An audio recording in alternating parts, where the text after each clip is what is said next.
Bonjour à toutes et à tous, je suis heureux de vous retrouver pour cette nouvelle émission du Grand Entretien et on est ici, vous le verrez, dans des locaux qui ont du sens. Pour notre invité du jour, Josépha Poré, bonjour. Bonjour. Vous êtes la directrice de Ronalpia. Ronalpia, tout est dans la promesse, c'est entreprendre pour les fragilités, donc vous nous raconterez dans quelques instants ce que vous faites. Oui. Mais si on a voulu vous retrouver ici, c'est parce qu'en fait cette association, puisque c'est une association de l'économie sociale et solidaire au sens large, avec une spécificité qui est que vous vous occupez d'entrepreneuriat social. C'est né ici, il y a 9 ans, parce que ce sont 2 étudiantes qui ont eu cette idée. Racontez-nous un peu l'origine du projet. Alors c'est effectivement une association, Loi 1901, qui a été créée en 2013 à Lyon, ici, donc dans le campus HEP, par Enora Guérinel et Léna Gettner, qui étaient 2 étudiantes de l'école 3A, qui avaient cette soif et cette envie d'avoir un impact positif pour leur territoire, qui ont commencé à croiser des entrepreneurs sociaux et qui ont voulu les accompagner. Et ça s'est fait ici parce que l'école 3A était partenaire et surtout que Enora et Léna étaient étudiantes à l'école 3A. Et du coup, c'est ici qu'on héberge les entreprises sociales et qu'on héberge aussi, nous, équipe Ronalpia, pour venir travailler tous les jours. Alors on est venu vous voir d'abord parce que c'est une belle aventure, Ronalpia, mais c'est surtout parce que c'est devenu la référence dans la région, mais même un peu ailleurs, pour justement l'entrepreneuriat social. Alors, quelle est la philosophie et quelle est votre activité? En fait, vous faites quoi aujourd'hui, Ronalpia? Alors peut-être dans un premier temps parler des entrepreneurs sociaux, parce que c'est nos bénéficiaires, c'est ceux qu'on a choisi d'accompagner. Et ces entrepreneurs, c'est des hommes et des femmes qui identifient des enjeux sociaux, sociétaux, environnementaux de leur territoire et qui utilisent le levier entrepreneurial pour y répondre. L'entrepreneuriat social, c'est aussi assez encadré. Donc l'objectif, le pilier numéro 1, on va dire, c'est de répondre à un enjeu de société, donc avoir une finalité sociale, environnementale et pas lucrative, d'avoir du coup une lucrativité limitée et une gouvernance participative, donc ça veut dire impliquer les acteurs du territoire dans son projet. Tout en étant viable économiquement. Ce qui est très important, c'est que souvent on se dit ça reste des petites choses, etc. Mais en fait, il y a plein d'entreprises de l'ESS aujourd'hui ou des entrepreneurs sociaux qui vivent, qui peuvent payer leurs salariés, etc. Donc qui déploient des emplois, qui créent des emplois, etc. Complètement. Le modèle économique viable est effectivement fait partie du cœur et du coup, nous aussi de nos critères de sélection. Alors, qu'est-ce que vous proposez à ces gens qui ont un projet, une envie de faire quelque chose pour le bien commun et l'intérêt général, parce que c'est souvent ça. Comment vous les accompagnez ? Alors nous, notre métier, c'est vraiment déjà de détecter ces porteurs de projets, ces entreprises sociales à travers différents réseaux. Ensuite, c'est de les accompagner. Notre cœur de métier, c'est vraiment l'accompagnement de ces porteurs de projets. On les accompagne à différents stades de développement, de la création au développement, à la croissance, au changement d'échelle. On a 9 programmes aujourd'hui d'accompagnement et dans chacun de ces programmes, on retrouve de l'accompagnement collectif, individuel, stratégique et de la mise en réseau avec l'écosystème parce que notre métier aussi, c'est d'être tiers de confiance sur les territoires d'implantation de Ronalpia et donc de fédérer les écosystèmes, les compétences, les expertises autour de ces porteurs de projets pour faciliter ensuite le développement de leurs activités. Donc on les accompagne et on les accueille sur la région Auvergne-Rhône-Alpes. Alors pour qu'on se rende compte un peu, comme je disais que vous êtes devenue une référence, c'est qu'aujourd'hui, je crois qu'il y a 25 personnes qui travaillent dans la structure. C'est combien d'antennes, combien de personnes accompagnées? Ça représente quoi Ronalpia concrètement? C'est tout à fait ça. On est une équipe de 25 personnes qui est répartie sur différents départements de la région Auvergne-Rhône-Alpes, donc dans le Rhône, qui est le berceau de Ronalpia, qui est né à Lyon, dans la Loire, dans l'Isère, dans la Drôme, et dans l'Ain. Donc c'est sur ces différents départements qu'on a implantés aujourd'hui, avec à chaque fois 1 ou 2 antennes, parce qu'une des valeurs fortes de Ronalpia, c'est cet enjeu de proximité, que ce soit avec les bénéficiaires, les territoires et les acteurs qui sont présents localement. Et on a accompagné du coup depuis 8 ans plus de 350 entreprises sociales. On a une belle communauté, on les appelle les intrépides chez Ronalpia parce qu'ils sont ambitieux, ils n'ont pas peur et en même temps ils proposent des solutions réalistes à impact positif. Donc voilà, on a accompagné près de 350 entreprises sociales aujourd'hui à différents stades de développement sur l'ensemble de la région. Alors c'est vrai qu'on partage ce point de vue aussi sur l'importance à la fois du territoire, du local, de la proximité, parce que c'est de là d'où ça vient forcément.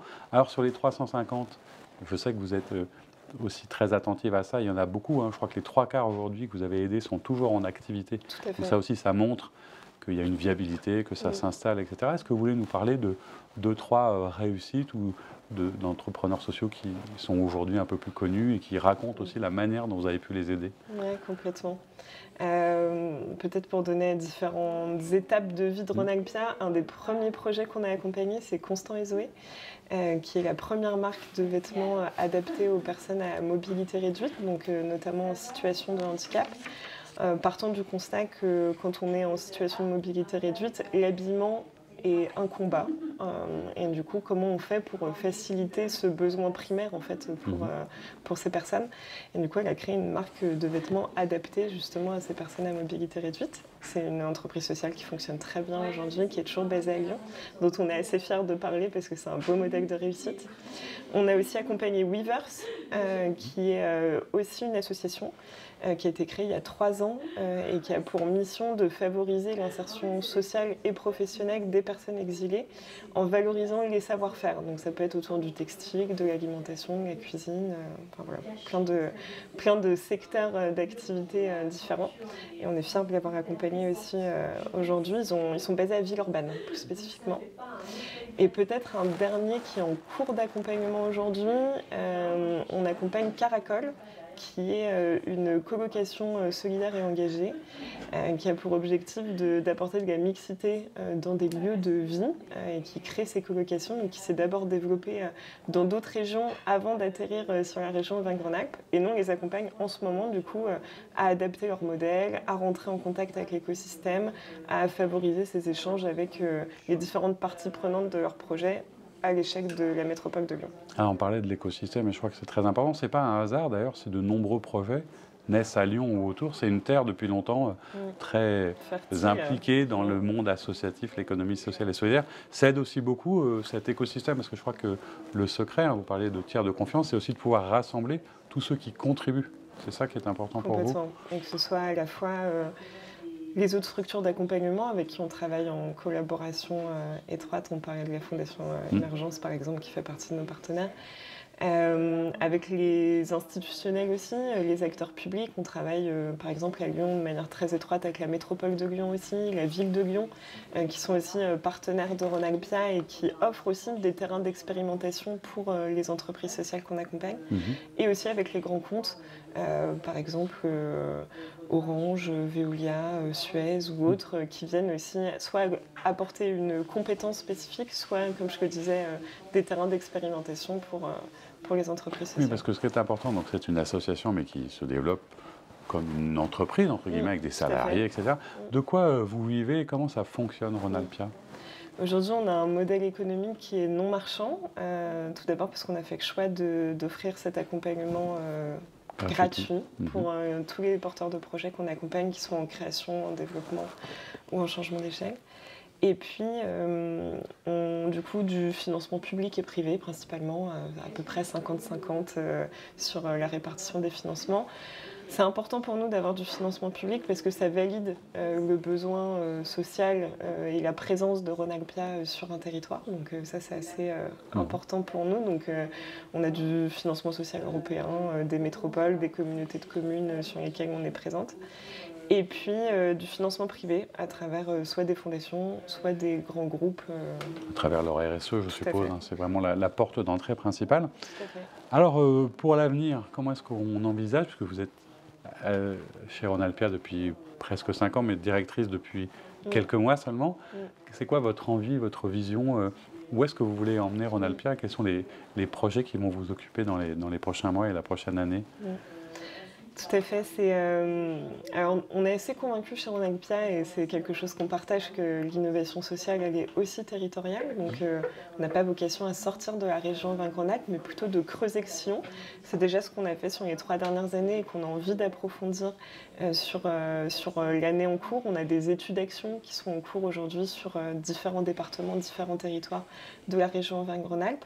On a aussi cet enjeu d'accompagner de plus en plus les porteurs de projets sur leurs enjeux d'accès au financement, parce que c'est aussi un besoin fort des entreprises sociales qu'on accompagne. Donc on a un programme aujourd'hui qu'on a expérimenté l'année dernière, qu'on veut renforcer cette année, qui est notre programme d'accès au financement, où on les accompagne sur leur stratégie financière, sur cette levée de fonds et sur rassembler les différents acteurs du financement au niveau régional pour accompagner les porteurs de projets. Et puis, je voulais parler aussi de notre programme implantation qu'on a développé il y a 5 ans avec la métropole de Lyon et la DERLI, qui a pour vocation d'accompagner des beaux modèles d'entrepreneuriat social qui souhaitent essaimer et s'implanter sur la région Auvergne-Rhône-Alpes pour démultiplier leur impact. Et c'est un projet qu'on porte aujourd'hui depuis 5 ans sur la métropole de Lyon, mais qu'on veut essaimer sur nos autres antennes territoriales, justement pour faciliter la maximisation de l'impact social des entreprises qu'on accompagne à travers ce choix stratégique qui est celui de l'essaimage et que nous-mêmes on a vécu sur la création des 8 dernières antennes de Rhône-Alpes. C'est un modèle vertueux. Alors on va profiter de ce moment de visibilité.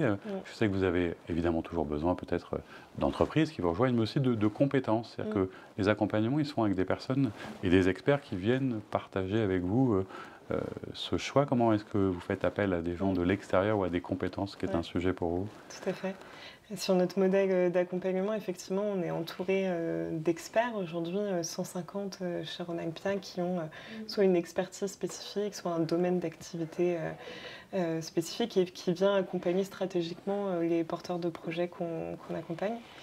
Et du coup, nous, on est toujours à la recherche de ces belles compétences et expertises pour pouvoir répondre au mieux aux besoins des entrepreneurs. Donc, c'est plutôt qui a envie de rejoindre une communauté d'accompagnateurs qui est déjà assez riche, mais sur laquelle on a toujours envie de faire rentrer des nouveaux profils, des nouvelles compétences, expertises pour répondre et pour faire effet levier auprès des entrepreneurs sociaux. Et on sait qu'aujourd'hui, ce qui intéresse le plus nos accompagnateurs, c'est de passer du temps avec des personnes qui sont hyper ambitieuses, motivées, engagées au service de l'impact. Et c'est un peu être compagnon de route de nos intrépides. C'est nourrissant des deux côtés, on va dire. On était très heureux de pouvoir présenter Rhône-Alpia et d'en parler avec vous, parce que c'est une magnifique réussite. Et puis, je sais qu'on aura plein d'autres occasions de se croiser, de reparler de vos intrépides. Merci de nous avoir accueillis ici. Et quant à vous, je vous dis à très bientôt pour une nouvelle émission.